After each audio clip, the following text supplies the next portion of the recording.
নমস্কার, আমি মৌসুমী। শিলালিপিতে আপনাদের সবাইকে স্বাগত জানাই। শুনছেন সাহিত্যিক জ্যোতিরিন্দ্র নন্দীর 12 ঘর এক উঠোন। গল্প পাঠ ভালো লাগলে শেষে একটা লাইক দিয়ে যেতে ভুলবেন না। এখনো যারা আমার চ্যানেলটা সাবস্ক্রাইব করেননি তাদের সকলের কাছে আমার অনুরোধ, প্লিজ আমার চ্যানেলটা সাবস্ক্রাইব করে নেবেন। পাশে যে বেল নোটিফিকেশনটা আছে সেটা অবশ্যই প্রেস করে দেবেন। আজ উপন্যাসের 12 পর্ব। বলাই ও রমেশ রায় গভীর কোনো বিষয় নিয়ে আলোচনা করছে, তাই শিবনাথ তাদের পাশ কাটিয়ে চলে যেতে পারল। কথায় মত্ত বলে রমেশ রায় শিবনাথকে দেখতে পেল না, তাই আর তাকে ডাকল না। না হলে শিবনাথকে আবার রেস্টুরেন্টে ঢুকে চা খেতে হতো, এবং এ বাড়িতে আর কে ঘর ভাড়া দিতে পারছে না এবং তার সম্পর্কে শিগগির কী ব্যবস্থা করা হবে ইত্যাদি গল্প শুনে অনেক সময় নষ্ট করতে হতো। কিন্তু শিবনাথ এখন আর সময় নষ্ট না করে তাড়াতাড়ি ঘরে ফিরে রুচিকে খবরটি দিতে চাইছে। একটা সুখবর, হ্যাঁ, এমন ভালো টিউশনিটা তার হয়ে যাচ্ছে। একজন ব্যারিস্টার এই পদের প্রার্থী। খবরটা বেশ রসালো করে রুচিকে শোনাবার জন্য শিবনাথের জিহবা চুলবুল করছিল। হ্যাঁ, আর একটা কথা, টাকা পয়সা থাকলেই মানুষ দাম্পত্য জীবনে সুখী হয় না। আজ কমাস শিবনাথের চাকরি নেই বলে রুচির রাগারাগি, আর ওদিকে বালিগঞ্জ থেকে মন্টু ব্যারিস্টারকে এখানে আমদানি করে বাড়িতে রেখে ছেলে মেয়েদের মাস্টার হিসেবে পোষবার ক্ষমতা পারিজাতের নেই বলে স্বামীর ওপর দীপ্তির ক্রোধ ও মানাভিমানের জাত এক। এ আর তলিয়ে দেখতে হয় না। রাস্তায় চলতে চলতে শিবনাথ রুচিকে বলল মনে মনে, মশাই শুনুন, আপনাকে ডাকছি। পিছন থেকে তারা তাকে গলা বড় করে ডাকল।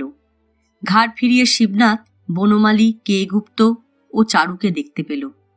একটু রাত হয়েছে, এইমাত্র শিবনাথ ঘরে ফিরছে। আজ তার মেজাজ ভালো। বাড়িওয়ালার প্রাইভেট টিউটার হবে শুনে রুচি পর্যন্ত গলে গেছে। বলতে কি, রাত্রে আজ মাছ খেতে ইচ্ছে রয়েছে শুনে রুচি তার ব্যাগ খুলে তৎক্ষণাৎ একটা 2 টাকার নোট শিবনাথের হাতে তুলে দিয়েছে। শিয়ালদা থেকে ইলিশ মাছ আর বাঁধাকপি নিয়ে আসুক। আজ এ বাড়ির নতুন ভাড়াটেদের ঘরে একটা ভারী খাওয়া দাওয়া হবে। রুচি ও শিবনাথের চলাবলা দেখে বাড়ির বাকি ঘরগুলো টের পেল। অধিকাংশ দিনই দুবার উনুন ধরে না, কিন্তু আজ রাত্রে রুচি রান্না করবে। কাল একটা পাবলিক হলিডে, তাই স্কুল নেই। একটু বেশি রাত জেগে খাওয়া দাওয়া করলেও ক্ষতি হবে না। কাল বেলায় উঠবে বিছানা থেকে। রুচির গলার স্বরে একটা গড়িমসি প্রকাশ পাচ্ছিল। তাড়াতাড়ি শিয়ালদা ছুটে গিয়ে আস্ত একটা ইলিশ মাছ ও একটা বড় বাঁধাকপি কিনে বাড়ি ফেরে শিবনাথ। বাড়িতে ঢোকবার মুখে বনমালীর দোকানের সামনে তারা তাকে পাকড়াও করল। 3 জন প্রতিবেশীর সম্মিলিত ডাক শিবনাথের উপেক্ষা করবার ক্ষমতা ছিল না। সে দাঁড়ালো। কি ব্যাপার? মশাই আছেন সুখে? কে গুপ্ত মুখ থেকে সিগারেট নামিয়ে বলল। সন্ধ্যাবেলা যে এ পাড়ায় ভীষণ ঘটনা ঘটল, তার খবর রাখেন কিছু? কিছুই জানে না শিবনাথ এরূপ চেহারা করতে যাচ্ছিল। তারপর তার মনে পড়ে গেল অমলকে, সকালে অমলকে এ বাড়ি থেকে তুলে দেবার ঘটনা। ঘটনাটা সে দেখে গিয়েছে। চোখের এমন ভাব করে শিবনাথ সেই সম্বন্ধে বরং আরও নতুন রকম প্রশ্ন করল। কেন, 10 নম্বর মানে অমলের খালি ঘরটায় নতুন ভাড়াটে এসেছে বুঝি, সেই খবর? বলে সে হাসল। আরে ধেৎ মশাই, ভাড়াটে! গুপ্ত রুষ্ট হয়ে উঠল। এরকম খবর কি আর আমাদের পার্লামেন্টে ওঠে যে তাই নিয়ে আমরা সারাদিন মাথা ঘামাবো? অমলের খবর তো দুপুরের পরই বাসি হয়ে গেছে মশাই। অমল এখন ভিজে তুলতুলে হয়ে আছে। সন্ধ্যাসন্ধি চারু কলকাতা থেকে খবর নিয়ে এসেছে 7 দিনের মধ্যেই অমলের 150 টাকার চাকরি হচ্ছে। সেই সুবাদে যে মশাই আজ সন্ধ্যায় ঘোলপাড়ায় অমলের বাড়িতে আমাদের বড় রকমের ফিস্টি হয়ে গেল। কিরণ রান্না করেছিল ইলিশ মাছ ভাজা আর খিচুড়ি। দেখুন না চারুর পেটটা কতটা ফুলে উঠেছে। ওকে খাওয়ানো উপলক্ষে এই অনুষ্ঠান। খরচটা অবশ্য আজকের মতন চারুই চালিয়েছে। এতটা যখন করল আর এইটুকুন বাদ থাকে কেন? সুতরাং শিবনাথ থলের হাত পাল্টায়। বনমালী চালাক লোক। শিবনাথকে লক্ষ্য করে বললে, বাবা গুপ্ত, ভদ্রলোককে যে কথা বলতে ডেকেছ তাই বলে দাও, তোমাদের অমল কিরণের কেচ্ছা, ওকে শুনিয়ে কি হবে? তুই শালা চুপ কর। গুপ্ত বনমালীকে ধমক লাগায়। তুই মুদি, লোকের গলায় দা বসাতে এখানে দোকান খুলেছিস। আমাদের ভদ্রলোকদের চাকরি সম্বল শিক্ষিত বাঙালি ছেলেদের দুরবস্থা সম্পর্কে এখানে কথা হচ্ছে। হ্যাঁ, বড় যে তোদের এখানকার মনিব পারিজাত অপমান করতে চেয়েছিল অমলকে আর তার বউকে, এখন ওরা দুটিতে কেমন কাঁচকলা দেখিয়ে ঘোলপাড়ায় অল্প টাকায় আরও ভালো ঘর পেয়ে বাসা বেঁধেছে। সেই কথাটা ইনিকে শোনাচ্ছিলাম। ধর ইনিরই যদি কাল চাকরি গেল, তখন? ইনির স্ত্রী চাকরি করেন? হ্যাঁ, তা করেন বটে। বনমালীর যুক্তি তৎক্ষণাৎ কেটে দিল কে গুপ্ত। স্ত্রীর চাকরি যেতে কতক্ষণ? এক চাকরি চিরকাল থাকবে এত বড় দার্শনিক আমরা বা আমাদের স্ত্রীরা কেউ হতে পারিনি। কি বলেন মশাই? তা বটে। শিবনাথ মৃদু ঘাড় নাড়ল। তুই মোদি অশিক্ষিত, তুই কতটা বুঝবি আমাদের শিক্ষিত লোকের দুর্গতি কত? আজ চারু আছে বলে অমল বেঁচে গেল। কাল যখন মদন ঘোষ আমাকে কি বাড়ির আর কোনো ডিফল্টার ভাড়াটেকে তুলে দেবে, তখন উপায় কি হবে আমাদের সেই ভাবনা। বনমালী আর কথা না বলে হিসাবের খাতার পাতাটা উল্টায়। শিবনাথ আবার হাত পাল্টায় তার থলের। কপি ও মাছে বেশ ভারী হয়েছে থলেটা। কে গুপ্ত চারুর টিন থেকে একটা সিগারেট তুলে মুখে গুজে বলল, মশাই, বললে বিশ্বাস করবেন না, সেই বাড়িতে গিয়ে একটা বিকেলের মধ্যে কিরণ কতটা ফ্রি হয়ে গেছে। হ্যাঁ, আমি লক্ষ্য করেছি এ বাড়ির পেতনিগুলো, মানে আমাদের কমলা, বিথি, প্রীতি, মাস্টারের মেয়েগুলো কিরণকে দেখলে খামোকা নাক সিঁটকতো। অপরাধ, পাড়া গাঁ থেকে এসেছে, লেখাপড়া জানে না। আরে তোরা যে কিরণের পায়ের দাসী, তোরা যে ওরা আঙুলের নখ ছোঁবারও যোগ্যিনস কেউ, সে কথাটাই এ বাড়ির আর একজন বাসিন্দা হিসেবে আমি আপনাকে শোনাচ্ছিলাম। আপনিও চোখে দেখেছেন মশাই, অহংকারী পাজি মেয়েগুলোর মধ্যে থেকে কিরণ কতটা অসুখী ছিল। আজ দূরে সরে যেতে বোঝা গেছে কত সুন্দর ভদ্র ফরওয়ার্ড মেয়ে কিরণ। চারু রায় হেসে উঠল। থাক, কিরণের প্রশংসা আর ওকে শুনিয়ে লাভ নেই। ওর স্ত্রী নিশ্চয় কাজ থেকে সবে ঘরে ফিরেছেন, তিনি অপেক্ষা করছেন। ইনি বাজার নিয়ে গেলে রান্না বান্না খাওয়া দাওয়া হবে। দুজনেই টায়ার্ড। তোমার মতন তোর মুক্ত পুরুষ নয় সবাই, একে এখন ছেড়ে দাও। হ্যাঁ, ছেড়ে তো দেবই। বউয়ের হাতের রান্না খাওয়া তাও কপালের ভাগ্যি। আমার তো মশাই বউ থেকেও সেটি হয় না। রুক্ষ লম্বা চুলগুলোর মধ্যে হাত ঢুকিয়ে কে গুপ্ত ক্লান্ত ভঙ্গিতে হাসল। কেন হয় না বলল না যদিও। শিবনাথ একটু অসহিষ্ণু হয়ে বলল, কি যেন ঘটনার কথা বলছিলেন, বলে ফেলুন। না তেমন কিছু কি, যেন কথাটা বলবে কিনা ভেবে গুপ্ত ইতস্তত করছিল। বনমালী বলল, তাছাড়া এই ভদ্রলোককে বলেই বা কি হবে? এ বাড়ির কোনো ভাড়াটেকে এখন বলে কিছু হবে না। যে যার নিজের মাথা আগলাতে ব্যস্ত। তোমার নিজের মামলা এটি, থানায় গিয়ে ডায়েরি করাবে কিনা তুমি বুঝে দেখো। কথা শেষ করে বনমালী একবার শিবনাথকে দেখে পরে আবার কে গুপ্তর দিকে ঘাড় ফেরায়। চারু রায় শিবনাথের চোখে চোখ রেখে বলল, মশাই, এই একটু আগে এখানে রাস্তার ওখানটায় অ্যাক্সিডেন্ট করেছে পারিজাতের গাড়ি। হ্যাঁ, আপনাদের ল্যান্ডলর্ড। কে গুপ্ত থুতনি দিয়ে বাদামতলাটা দেখিয়ে দিল। শিবনাথ একটু অবাক হয়ে সকলের মুখের দিকে তাকালো। আমার ছেলে রুনুকে চেনেন তো? ওই হারামজাদার পায়ের হাড় ভেঙেছে, পারিজাতের গাড়ির তলায় চাপা পড়ে মরতে গেছিল। মরেনি, বনমালী বলল। তক্ষুনি ব্রেক কষতে পেরেছিল পারিজাতের ড্রাইভার। শিখের বাচ্চা, হাত ভালো। একটু সময়ের জন্য সবাই চুপ। সিগারেটের শেষ টান দিয়ে চারু রায় বলল, হাসপাতালে আছে কে গুপ্তর ছেলে কেম্বেলে, আমি গাড়ি করে দিয়ে এলাম। আপনিও কি ঘটনার সময় ছিলেন নাকি?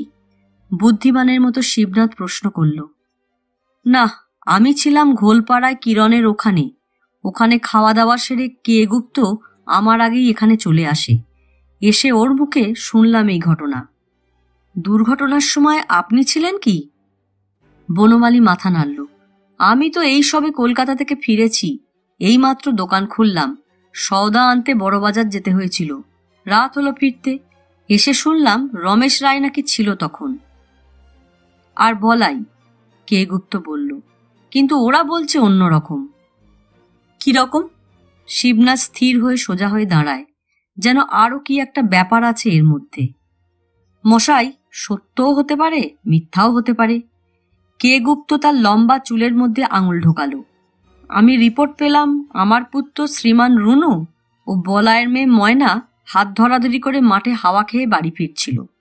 ওরা যখন বাদাম গাছটার নিচে, তখন অ্যাক্সিডেন্ট হয়। গাড়ির ধাক্কা লেগে রুনু মাটিতে পড়ে যায়। ময়না এমনি ছেলে মানুষ, তার উপর মেয়ে ছেলে, কি আর করে, ছুটে গিয়ে বাড়িতে নাকি খবর দিতে যাচ্ছিল। এমন সময় সেখানে রমেশ ও বলাই এসে পড়ল। ও চাপা পড়েনি, ধাক্কা লেগেছিল। প্রশ্নটা করে শিবনাথ কে গুপ্তর দিকে তাকাতে কে গুপ্ত ধমক দিয়ে উঠল। হ্যাঁ মশাই, হ্যাঁ, কিছু না, মাইনর ইনজিউরি, রমেশও তাই বলেছে। বলে কে গুপ্ত বনমালীর দিকে তাকালো। বনমালী বলল, এমন সময় সেখানে চারুবাবু এসে পড়েন। এই তো তিনি রুনুকে হাসপাতালে রেখে ফিরছেন। শিবনাথ আবার ঘাড় ফিরিয়ে অদূরে বাদামতলাটা দেখতে চেষ্টা করল। জায়গাটা অন্ধকার, ভালো দেখা যায় না। শিবনাথ আবার এদের দিকে মুখ ফেরায়।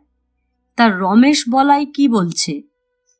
বনমালী বলল, কি বলছিল একে শুনিয়ে দাও গুপ্ত। চারু শিবনাথের দিকে চোখ ফিরিয়ে বলল, মশাই, রমেশ রায় বলছে অন্যরকম। রুনু ও এ পাড়ার আরও 4-5টা ছেলে নাকি এ বাড়ির ভাড়াটে অমলকে তুলে দেওয়ার পর থেকেই আজ সারা দিন রাস্তায় মাঠে মাঠে ঘুরে ঘুরে চেঁচামেচি করছিল। বাড়িওয়ালার জুলুম চলবে না, ঘর ভাড়া কমিয়ে দাও, এই সব। কে গুপ্ত বলছে রুনুর সঙ্গে বলায়ের মেয়ে ছাড়া আর কেউ ছিল না। আমি মেয়েটাকে দেখিনি অবশ্য। রুনু একলা মুখ থুবড়ে মাটিতে পড়েছিল।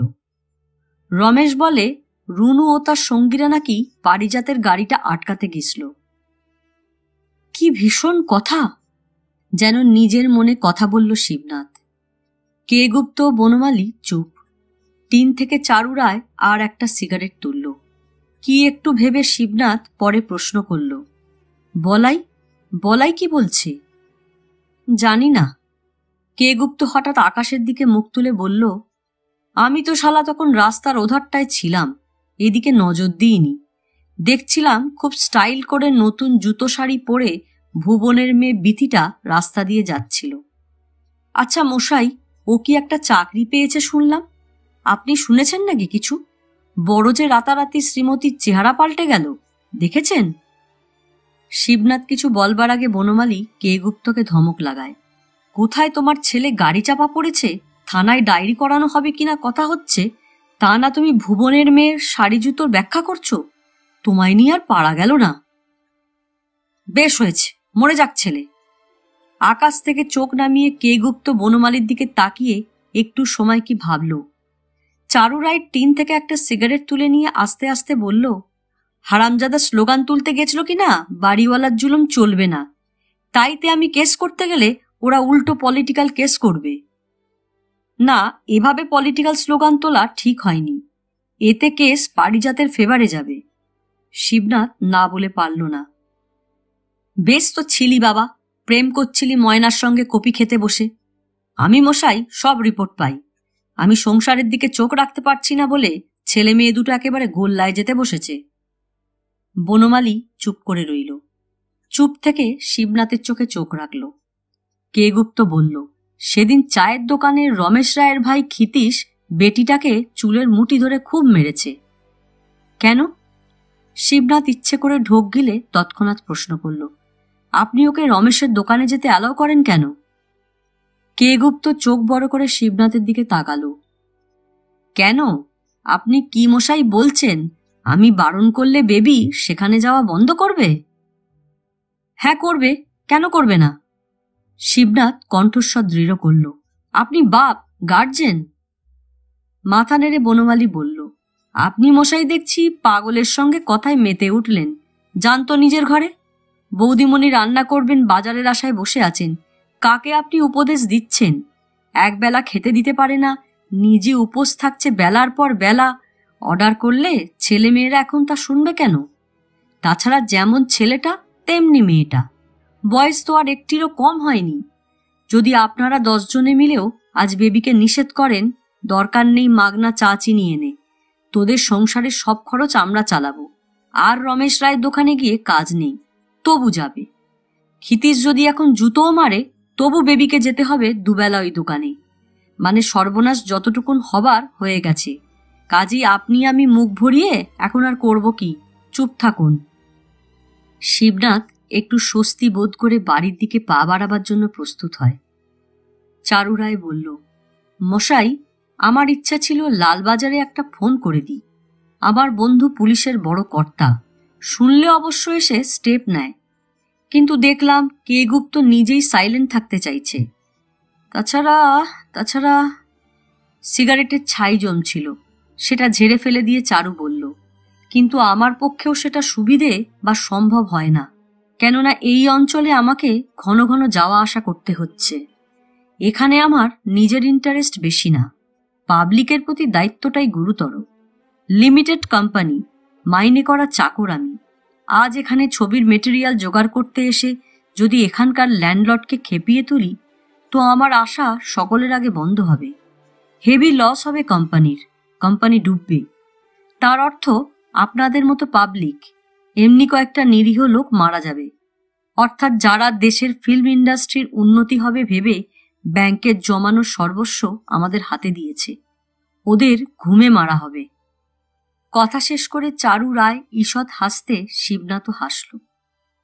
আরে ছি ছি, কে গুপ্ত দাঁত দিয়ে জিভ কাটল। আমিও রায় তোমাকে বলবো না খামোকা একটা বাজে মামলায় জড়িয়ে শেষটায় তোমার কোম্পানির হেভি লস খাক। এই বনমালী ঠিক বলেছে, আমার সর্বনাশ শুরু যেদিন থেকে পারিজাতের টিনের শেডের তলায় এসে আশ্রয় নিয়েছি। বাস্তবিকই তো, কদিক থেকে লোক এসে আমার ছেলে মেয়েদের রক্ষা করবে। আজ পলিটিক্যাল কেস থেকে রুনুকে বাঁচাবো, কালই পড়বে হারামজাদা রেপ কেসে। রাত দিন বলায়ের মেয়েটার পেছনে ঘুরছে, আমি লক্ষ্য করছি। এবার অবশ্য শিবনাথ আর বলল না, এই মেয়ের সঙ্গে আপনার ছেলেকে মিশতে নিষেধ করুন, কেননা তার আগেই কে গুপ্ত মাথার লম্বা চুলগুলোর মধ্যে তার রোমশ শীর্ণ হাতখানা ঢুকিয়ে বলেছে, আমি খেতে দিতে পারি না তো ওরা এভাবে না হয় সেভাবে মরবে। এটা তো দিনের আলোর মতোই পরিষ্কার দেখতে পাচ্ছে। কেন আমি বলবো একে ওকে মশাই, ওদের পেছনে ঝুপ করে কিছু টাকা ঢালুন, আমি এই বিপদে পড়েছি। চারু আনত চোখে হাতঘড়ির কাঁটা দেখছিল। শিবনাথ সুযোগ বুঝে বলল, আচ্ছা আমি চলি মশাই, ওদিকে আবার। হ্যাঁ, আপনার গৃহিণী অধীর হয়ে উঠেছেন, জানি আপনাদের খাওয়া দাওয়া হবে, সুতরাং আপনাকে আর বেশিক্ষণ ধরে রাখব না। আচ্ছা, আপনি কি জানেন সন্ধ্যার পর পারিজাত বাড়িতে ছিল না গাড়ি নিয়ে বেরিয়েছিল? কিছু খবর রাখেন? কারেক্ট ইনফরমেশন দিতে পারেন? কেন বলুন তো? শিবনাথ প্রশ্ন না করে পারল না, কেননা মদের জিহবা বলে সব কথাই একটু হিউমার করে বেশ জড়িয়ে জড়িয়ে এতক্ষণ বলছিল কে গুপ্ত। তার এই স্বর শুনতেই শিবনাথ অভ্যস্ত। এখন হঠাৎ লোকটির মুখে একটু কড়া রকম ভাষা শুনে শিবনাথ চমকে উঠল, কিন্তু কিছুমাত্র ইতস্তত করল না চট করে বলতে, আমি কি করে বলবো, আমি তো এইমাত্র বাজার সেরে ফিরলাম। তাঁর ঘর ভাড়া আটকে থাকে না যে তিনি পারিজাতের খোঁজ রাখবেন। কখন রায় সাহেবের ছেলে এলো, কখন গেল, নাকি পারিজাত এবার নিজেই জমিদারি রাখতে তোমাদের ভাড়াটেদের শায়েস্তা করতে ছুটে এলো, মনিবের চলাফেরার দিকে নজর রাখা তোমাদের কাজ। তোমার বলায়ের অমল উঠে গেছে, রক্ষা পেয়েছে। হিসাবের খাতা থেকে মুখ তুলে বনমালী আর একটা ধমক লাগাতে কে গুপ্ত আকাশের দিকে তাকালো। চারু রায় উঠে দাঁড়ালো এবং আর একবার হাতের ঘড়ি দেখতে দেখতে বলল, আমি আর ওয়েট করতে পারছি না গুপ্ত, তোমরা বসে গল্প করো, আমাকে ছুটি দাও। এখান থেকে গাড়ি নিয়েও বাড়ি ফিরতে 12টা বাজবে। হ্যাঁ ব্রাদার, তুমি চলে যাও, আমরা একটু সিরিয়াস টক করছি। Bye bye. শিবনাথের হাতে একটু ঝাঁকুনি দিয়ে চারু রায় ক্ষিপ্র পায়ে রাস্তায় নেমে তার 2 সিটারের দিকে ছুটল। গাছের অন্ধকারে গাড়িটা শিবনাথ এতক্ষণ দেখতে পায়নি। এবার কে গুপ্ত সিরিয়াস হওয়ার আগে শিবনাথ কড়া সুরে বলে উঠল, আমায় ছেড়ে দিন মশাই, ঘরে কাজ আছে। বলে শিবনাথ স্পষ্টত বাড়ির দিকে পা বাড়াতে চেষ্টা করল। আহা, আমি তো ঠিক আপনাকে আটকাচ্ছি না মশাই, রমেশ রায়ের গলার সুরটা আমার ভালো লাগলো না। জিজ্ঞেস করতেই বলল পারিজাতের 3 দিন ইনফ্লুয়েঞ্জা, বিছানা থেকেই উঠছে না, সে গাড়ি নিয়ে বেরোবে কি? গাড়িটা রায় সাহেবের ফ্যামিলির হতে পারে। তা সরকার বা ড্রাইভার বা পারিজাতের কোনো আত্মীয় বা কোনো কর্মচারী যে চালিয়ে যাচ্ছিল না তখন, তা কি করে জানলেন? আর তাছাড়া আপনি যখন নম্বর রাখেননি, কাজেই কি করেই বা পুলিশকে বোঝাবেন যে ওটা পারিজাতের গাড়ি? এ রাস্তায় উটকো অনেক গাড়ি রাত বেরাত ছোটাছুটি করে। কে গুপ্ত কথা শেষ করতে শিবনাথ বলল, তা হবে, আমি জানি না। আমি তো আর রমেশ রায়ের মতো রায় সাহেবের বাড়িতে রাত দিন যাওয়া আসা করছি না। হয়তো ওরা জানে, হয়তো রমেশ যা বলছে তাই ঠিক। আমি কি করে কারেক্ট ইনফরমেশন দিই? বলে শিবনাথ লম্বা পা ফেলে বাজারের থলে হাতে বাড়ির ভেতর ঢুকল। রুচির সঙ্গে এই নিয়ে শিবনাথ খুব বেশি কথা বলল না। এটা তার নিজস্ব চিন্তা। রাত্রে খাওয়া দাওয়ার পর কে গুপ্তর প্রশ্নটা আর একবার মাথায় নাড়াচাড়া করে শিবনাথ তার ঘরের অন্ধকার জানলায় বাড়ির উঠোনের দিকে চোখ রেখে সিগারেট টানতে লাগল। বিছানায় মঞ্জু ঘুমিয়েছে। রুচি ঘুমিয়ে পড়েছিল। এইমাত্র জেগে উঠে এক গ্লাস জল খেয়ে আবার শুয়েছে। হয়তো ইতিমধ্যে আবার ঘুমিয়ে থাকবে। আর মস্ত বড় উঠোন বুকে নিয়ে 12টা ঘর রাত্রির জলে সাঁতার কাটছিল। আজ সব ঘরকে টেক্কা দিয়েছে বিথিদের ঘর। অফিস ফেরতা বিথির সাজসজ্জার চমক।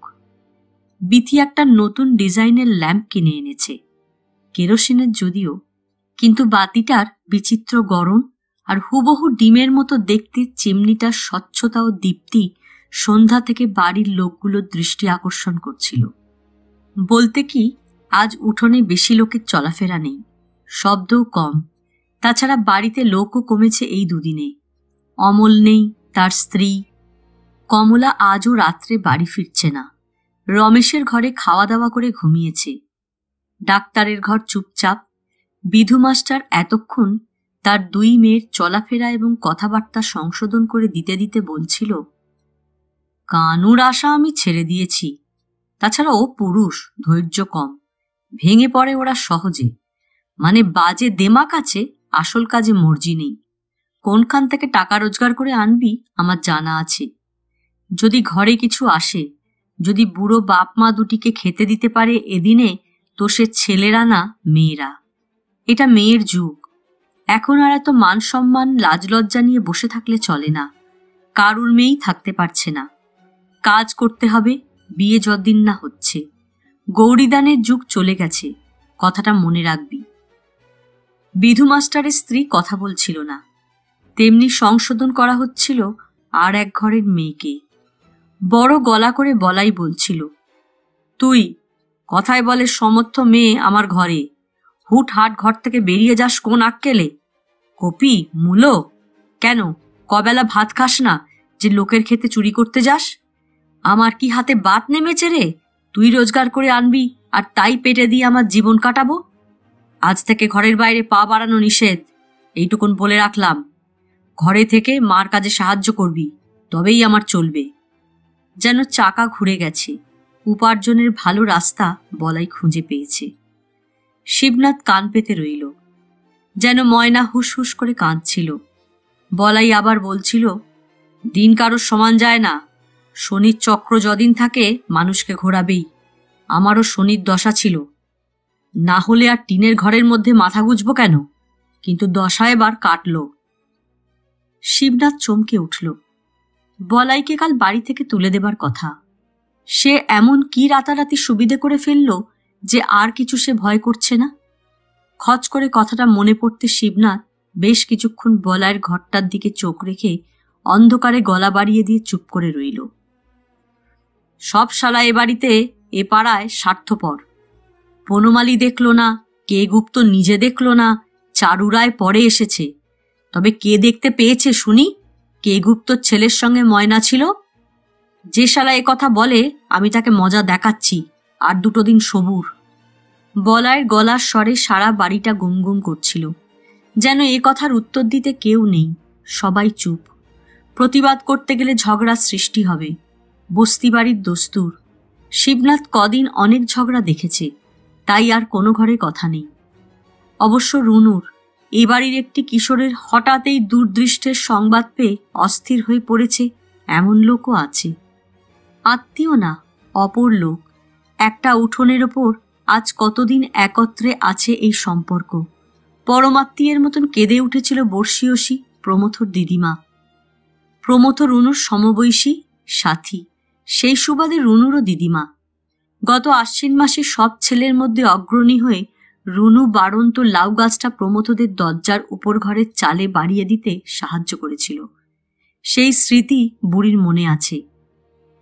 আজ সন্ধ্যাবেলা রুনুকে ওরা ধরাধরি করে হাসপাতালে নিয়ে গেছে এবং অক্সিজেনের জোরে এখনো পর্যন্ত বাঁচিয়ে রেখেছে, সংবাদটা বুড়ির কানে পৌঁছে গেছিল। তারপর থেকে মাঝে মাঝে কেঁদে উঠেছিল, কিন্তু ডুকরে বেশিক্ষণ কাঁদতে পারেনি প্রমথর দিদিমা। সেই ঘরের পুরুষ বুড়িকে সাবধান করে দিয়েছে, দরকার নেই অত আত্মীয়তা ফলিয়ে। গেছে অমুক নম্বরের ঘরের লোক গেছে, আমাদের কি? শহরের শহরতলিতে রাত দিন অ্যাক্সিডেন্ট হচ্ছে, যাদের ঘরে আজ হলো না কাল তাদের ঘরে হবে, আফসোসের কিছু নেই। কাজেই এত কাঁদা কাটা করে একদিনে সব ফুরিয়ে লাভ নেই জেঠি। তাছাড়া এসব ক্ষেত্রে পুলিশ এনকোয়ারি আছে, জিজ্ঞাসাবাদ আছে। অমুক ঘরের ছেলে তোমার কে হয়, তুমি কে? ওদের সংসারে রোজগেরে নেই তো দিনের পর দিন খাচ্ছে কি? উপার্জনের রাস্তা কোনটা? পুরুষ গলা বড় করে বারবার ঘরের জ্যাঠাইমাকে বোঝাচ্ছিল, প্রতিবেশীর জন্য এতটা শোক বিহুবল হতে গেলে ঘরে বিপদ ডেকে আনা হবে। কেননা রুনুর সমান বয়সের আর একটি ছেলে প্রমথ এ ঘরের বাসিন্দা। কাজেই বাড়িওয়ালার জুলুম চলবে না, দলে কে কে ছিল ইত্যাদির এনকোয়ারি শেষটায় এখানে আসবে। সুতরাং চুপ থাকা বুদ্ধিমানের কাজ। প্রমথর দিদিমা আর কাঁদেনি।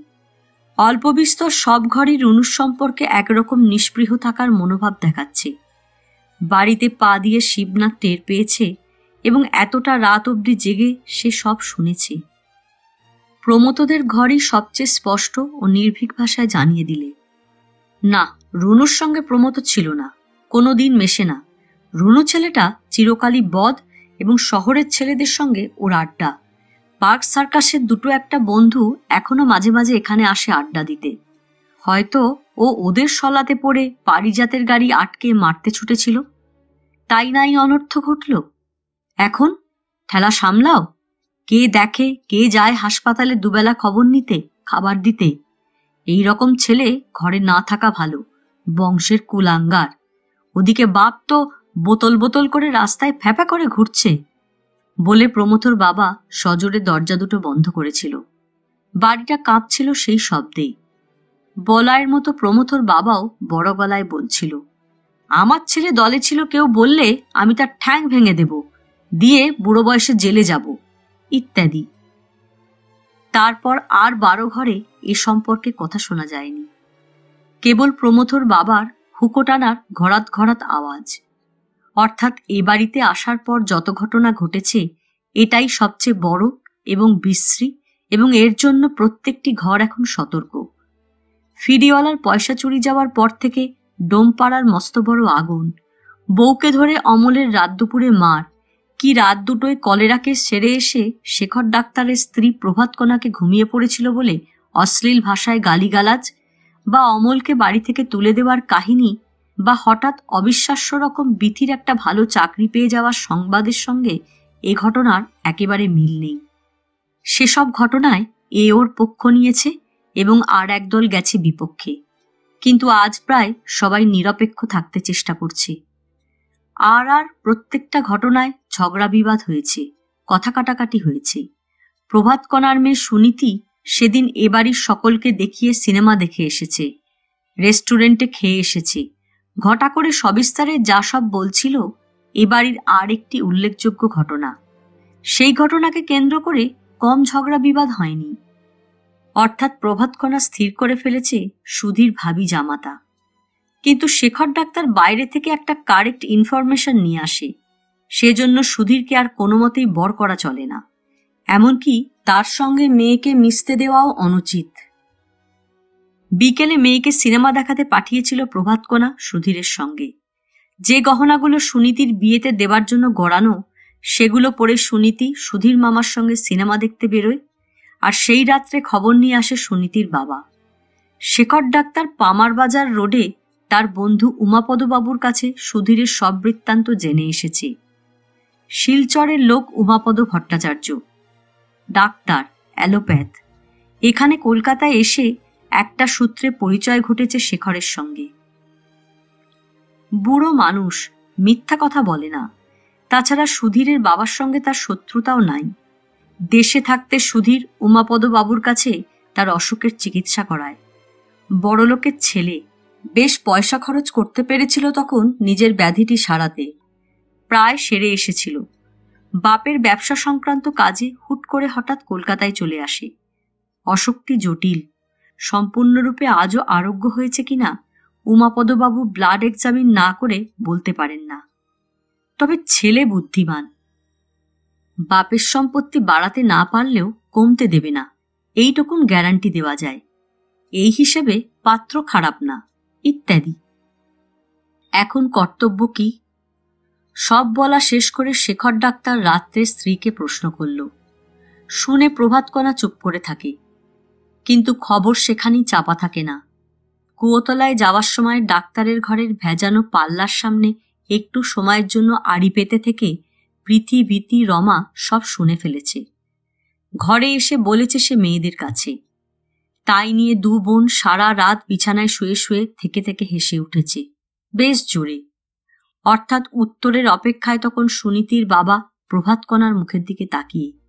এই অবস্থায় সুধীরের হাতে মেয়েকে দেওয়া উচিত হবে কিনা তুমিই বলো। সুনীতির সর্বনাশ হবে, ভবিষ্যতে ওর গর্ভে যে সন্তানটি আসবে তারও সর্বনাশ হবে। মুখ অন্ধকার করে প্রভাতকণা স্বামীর মুখের দিকে তাকিয়েছিল। সেই সময় প্রীতি ও বিথির খলখল হাসি তার কানে যায়। তখনই একটা কিছু সন্দেহ করছে। পরদিন সকালে প্রভাতকণার বুঝতে বাকি থাকে না। সুনীতি কুয়োতলায় মুখ ধুচ্ছে, এমন সময় বিথি সেখানে গিয়ে পড়ে। সুনীতিকে দেখে গত রাত্রির কথা মনে পড়তে বিথি খুক খুক করে হেসে ওঠে। ঘরে ফিরে সুনীতি মাকে কথাটা বলতে প্রভাতকণা তৎক্ষণাৎ আঁশবটি নিয়ে ছুটে গিয়েছিল বিথিদের ঘরের দরজায়। আপিসের নাম লেখাইয়া আইসিস? তুই আমার মাইয়া সুখ দেইখা হিংসায় মরবি না তো মরবে কে? হারাম জাদি, আয় তোর নাক কাটুম পোড়ার মুখী। হাতের বঁটি আন্দোলিত করে রণমূর্তি প্রভাতকণা আস্ফালন করছিল আর চিৎকারে 12টা ঘরের চালা কাঁপিয়ে তুলছিল। বিথি ভয় পেয়ে দরজার আড়ালে আশ্রয় নেয়, কিন্তু বড় বোন প্রীতি ছুটে এসে চৌকাঠের বাইরে দাঁড়ায়। আমি থানায় খবর দেব, তোমাকে পুলিশে দেব, বজ্জাত মাগি। প্রীতির গলাও কিছু কম যায় না। তোমার মেয়েকে দেখে বিথি হেসেছে, বেশ করেছে। আমি হাসবো, পাশের ঘরের লক্ষ্মীদি হাসবে, হিরণ বৌদি হাসবে, কমলা হাসবে, রুচিদি হাসবে, সবাই হাসবে।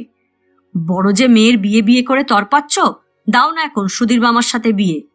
সুধীরের কি রোগখানা আছে এখনো খবর পাওনি বুঝি? আঁশবটি নিয়ে ছুটে এসেছে এখানে, কত বড় বুকের পাটা। প্রীতি দম নিচ্ছিল, আর সেই ফাঁকে প্রভাতকণা বুঝি তার ফুসফুস ফেটে যায় এমন জোরে চিৎকার করে বলছিল, আয় কুত্তি, আগে তোর গলা কাটি। টেলিফোন আপিসের রোজগার খাইয়া গতরে তোর চর্বি জমছে বেশি। আয় চর্বি ছাইসা দি বটি দিয়া, ইত্যাদি। প্রীতি দরজার কাঠ নিয়ে ছুটে এসেছিল প্রভাতকণাকে মারতে। একটা রক্তারক্তি হতো, কিন্তু বিধু মাস্টারের স্ত্রী রুচি এবং আরো 2-1 দুপক্ষকে থামিয়ে দেয়। আজকের ঘটনায় রক্তপাত আছে, কিন্তু এর জন্যই কি তার গুরুত্ব বেশি? কথাটা চিন্তা করছিল শিবনাথ। রক্তপাত ছাড়াও অন্য জিনিস আছে, রাজনীতি, পুলিশের তদন্ত, মামলা মোকদ্দমা, ক্ষতিপূরণ, জেল, অত্যন্ত বিশ্রী ব্যাপার। শিবনাথ চিরকাল এগুলিকে ঘৃণা করে। তার সাদামাঠা জীবনে এসবের স্থান নেই। চিরকাল সে এসব থেকে দূরে থেকেছে। বোধ করি বাড়ির বাকি ঘরগুলোর এ সমস্ত ভয়ে আছে বলেই চুপ করে আছে। এখন বুঝতে কষ্ট হলো না তার। আর একটা সিগারেট ধরিয়ে শিবনাথ নিশ্চুপ বসে থেকে তাই লক্ষ্য করছিল। কিন্তু সবচেয়ে অবাক হয়ে সে দেখল, যাদের ছেলেকে নিয়ে এই হাঙ্গামা তারা যেন সকলের চেয়ে বেশি নীরব। বনমালীর দোকানের সামনে বেঞ্চে বসা কেগুপ্তর চেহারা মনে পড়ে শিবনাথের হাসি পেল এই কারণে যে, না হলে না হয়, জিজ্ঞেস না করে নিতান্ত খারাপ দেখায়, তাই কেগুপ্ত তাকে তখন উটকো প্রশ্নটা করে বসল। মশাই, পারিজাত গাড়ি নিয়ে বেরিয়েছিল, আপনি জানেন কিছু? প্রকৃত ঘটনার সঙ্গে রমেশের কথা নড়চড় থাকতে পারে আশঙ্কা করে যে কে গুপ্ত এ প্রশ্ন করছিল না, শিবনাথ এ সম্পর্কে নিশ্চিন্ত ছিল। মোটর অ্যাক্সিডেন্টের প্রসঙ্গ ওঠার আগে তখন কি নিয়ে কে গুপ্ত তার চারুবন্ধুর সঙ্গে আলাপে মগ্ন ছিল চিন্তা করে শিবনাথ এখন অন্ধকারে নিজের মনে হাসল আর ঘাড় ফিরিয়ে কে গুপ্তর ঘরখানা দেখতে লাগল।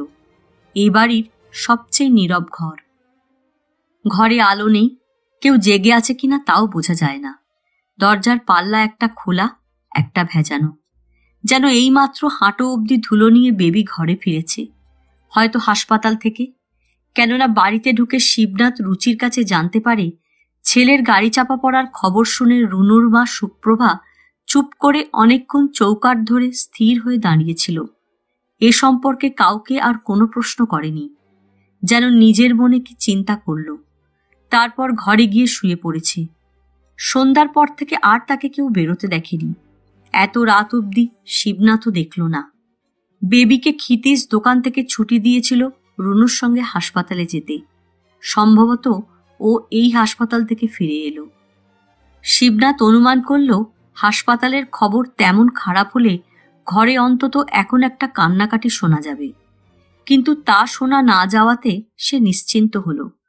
বেবি পায়ে হেঁটে শেয়ালদার ক্যাম্বেল হাসপাতাল থেকে ঘরে ফিরেছে, তাই পায়ে ধুলো। বিথিদের জানালার আলোটা বেবিদের বারান্দায় এসে পড়েছিল বলে শিবনাথ ধুলোটা দেখতে পায়। সম্ভবত বাস পাওয়া যায়নি। বাস পেলেও বেবিকে হেঁটে হাসপাতাল থেকে ফিরতে হতো কিনা চিন্তা করে শিবনাথের পয়সার প্রশ্নটা মনে ওঠে। রমেশ বা ক্ষিতীশ এই সময় 2-4 আনা মেয়েটাকে সাহায্য করবার মতো সদয় ছিল কিনা শিবনাথের সংশয় ছিল। পারিজাত নিজে সেই গাড়িতে ছিল না, 3 দিন ইনফ্লুয়েঞ্জায় শয্যাগত। যদি কে গুপ্তকে রমেশ এই মিথ্যা সংবাদটা বলে থাকে তো কেন রমেশ তা করল বুঝতে শিবনাথের খুব বেশি ভাবতে হলো না। পারিজাত রমেশের একদিকে মনিব, অন্যদিকে বন্ধু। বড়লোক বন্ধু হলে রমেশ রায়ের মতো করে খাওয়ার লোকেরা বন্ধু বিপদে পড়েছে দেখলে বন্ধুকে সাহায্য করে। কে গুপ্ত বুঝতে না পারলেও শিবনাথ এ সম্পর্কে যথেষ্ট সচেতন। হয়তো ইতিমধ্যে বনমালীও 1-8 পাইট দিয়ে কে গুপ্তকে একটু ঠান্ডা রাখতে চেষ্টা করবে। কেন বনমালী তা করবে শিবনাথ তাও বেশ বুঝতে পারছিল। বনমালীর এই দোকান ঘর এখনই ডবল টাকায় ভাড়া দেওয়া যায়, যদি তাকে এখন তুলে দেওয়া হয়। মুকেশে যতই পারিজাতের নিন্দাবাদ করুক, উচ্ছেদের মামলায় টাকা ঢালাঢালির প্রতিযোগিতায় সে যে কোনো মতেই পারিজাতের সঙ্গে এঁটে উঠতে পারবে না, বনমালী এ সম্পর্কে যথেষ্ট সজাগ। তাই এ ব্যাপারে সেও নীরব। নিজের চোখে অ্যাক্সিডেন্ট দেখেছে এবং কে রুনুকে গাড়ি চাপা দিলে পুলিশকে সত্য কথা বললে বিপদ হবে চিন্তা করে যে বনমালী বড়বাজারে মাল কিনতে গিয়েছিল মিথ্যে কথাটা বলেছে, শিবনাথের মনে তাও ইশারা দিয়ে গেল। আর থাকে চারু রায়। চারু রায় পরিষ্কার খুলেই বলেছে তার ব্যবসা বাণিজ্যের স্বার্থ আছে এ তল্লাটে। সন্ধ্যার দিকে যখন ঝিঝি ডাকছিল, বাদাম গাছের নিচে যে জায়গায় অ্যাক্সিডেন্ট হয়েছে শিবনাথ দেখে এসেছে সেই জায়গা। বেশ অন্ধকার থাকে তখন ওধারটা, অন্তত কিছুক্ষণের জন্য। তারপর অবশ্য কর্পোরেশনের লোক গ্যাসের বাতিটা জ্বালিয়ে দিয়ে যায়। এই আলো জ্বলবার পর রাস্তাটা ভালো করে দেখা যায় বলে আবার লোকজনের চলাফেরা আরম্ভ হয়। বাড়ির অধিকাংশ লোক তখনই ঘরে ফেরে। রুচি ফেরে, প্রীতি ফেরে, কমলা কোনোদিন ফেরে, কোনোদিন না। রুচি এবং ভুবনবাবুর 2 মেয়ে আজ দুর্ঘটনার আগেই বাড়ি ফিরেছে, কমলা ফেরেনি। আর ফিরলেও যদি সে সচক্ষে দুর্ঘটনা দেখত, ঘরে এসে রুনুর মা সুপ্রভাকে এসে ঠিক কি বলতো চিন্তা করল শিবনাথ। শিবনাথ প্রত্যেকের বিষয় আলাদাভাবে চিন্তা করল এজন্যে যে এবারে রুনুর গাড়ি চাপা পড়া ও পারিজাতের হঠাৎ একটা অ্যাক্সিডেন্টের মামলায় জড়িয়ে পড়ার সঙ্গে শিবনাথের ঠিক কালই ও বাড়ির টিউশনি পাওয়ার একটা সম্পর্ক আছে। এর জন্য এইসব গোলমালে পড়ে পারিজাত কি তার স্ত্রী হয়তো শিবনাথের সঙ্গে কাল কথাই বলবে না, অর্থাৎ সবটা জিনিস পিছিয়ে যাবে। হয়তো টিউশনিটা সে আর পাবেই না। তার কারণ রমেশ যেখানে বলেছে পারিজাত অসুস্থ, 3 দিন শয্যাশায়ী, শিবনাথ বলবে ঘটনার একটু আগে বিকেলে সে পারিজাতের ছেলে মেয়েদের প্রাইভেট টিউটারের পদপ্রার্থী হয়ে রায় সাহেবের বাংলোয় ছিল এবং তখন সে দেখে এসেছে পারিজাত গাড়ি নিয়ে বেরিয়েছে, অর্থাৎ রমেশের রিপোর্ট ভুল। কিন্তু আবার এও চিন্তা করল শিবনাথ, সেখান থেকে বেরিয়ে বাড়ি এসে পরে সে বাজারে যায়, হয়তো সে যখন বাজারে ছিল তখন অ্যাক্সিডেন্ট হয়। কিন্তু সে সময়, অর্থাৎ বইয়ের সঙ্গে রাগ করে গাড়ি নিয়ে বেরিয়ে মাঝ রাস্তা থেকে যে পারিজাত আবার বইয়ের মান ভাঙাতে তখন ফিরে যায়নি, তাই বা কে জানে।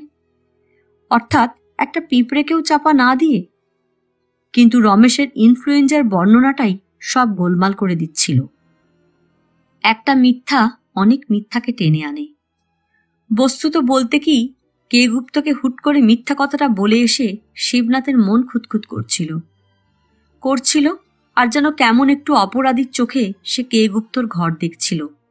রাত্রে ওদের খাওয়া দাওয়া কিছু হয়নি অনুমান করা শক্ত না, কেননা এখানে এসেছে পর থেকে শিবনাথ শুনছে পাশের ঘরে রুনু কিছু শাকসবজি সংগ্রহ করে আনলে তবে সেটা দিয়ে রাত্রির পর্ব সারা হয়, সিদ্ধ বা কাঁচা।